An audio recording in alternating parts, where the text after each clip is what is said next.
The mischievous Loki wriggled anxiously, recalling his reckless prank from the night before. Under the watchful eyes of the sleeping gods, he had crept up to Thor's wife Sif and sliced off her glorious golden hair, a mane more radiant than a summer wheat field.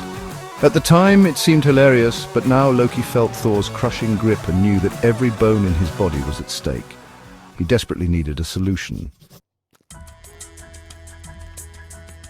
Determined to replace Sif's unparalleled hair, Loki hurried to the dwarves, renowned for their extraordinary craftsmanship.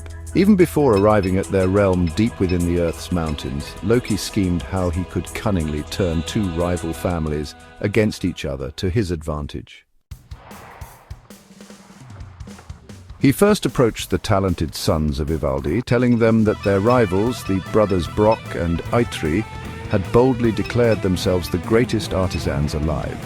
To prove their superiority, Loki challenged the sons of Ivaldi to create 3 incredible treasures for the gods, one of which had to replicate Sif's lost hair.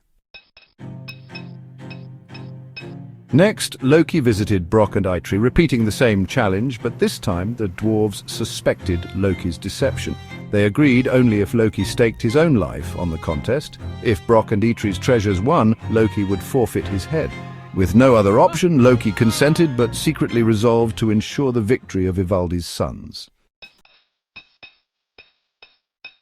Both sets of dwarves began working feverishly. Brock manned the bellows, warned sternly by Eitri not to pause lest their masterpieces be ruined. Loki transformed into a bothersome black fly to sabotage their efforts. He bit Brock's hand as pigskin entered the forge, yet Brock didn't falter. Loki then stung Brock's neck when Eitri forged gold, but still the dwarf remained steady. Finally, as Eitri placed iron into the forge, the fly bit Brock fiercely on the eyelid, forcing him to momentarily release the bellows. Loki triumphantly believed this brief lapse ensured their failure. When the time came, Loki confidently presented the treasures from Ivaldi's sons to the gods. Sif was delighted as the golden hair seamlessly bonded to her scalp, more luminous than ever. Odin received a flawless spear that pierced any obstacle, and Freya admired a cloth that unfolded into a majestic ship. Despite Loki's sabotage, Brock and Eitri proudly revealed their creations. Freya was gifted a golden bristled boar, swift enough to draw his chariot across the sky. Odin received a golden arm ring, producing 8 identical rings every 9th night. Finally, Thor received a mighty hammer named Mjolnir, whose short handle, a direct result of Loki's interference, initially seemed defective.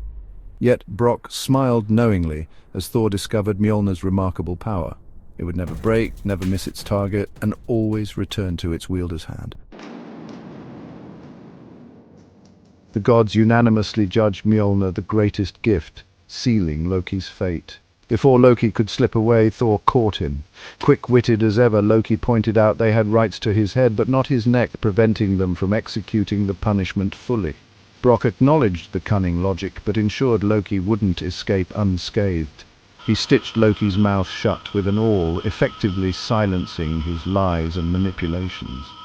Though Loki was subdued, the gods recognized the irony. His treachery had inadvertently provided their most cherished treasures, including Thor's legendary hammer, revered through the ages.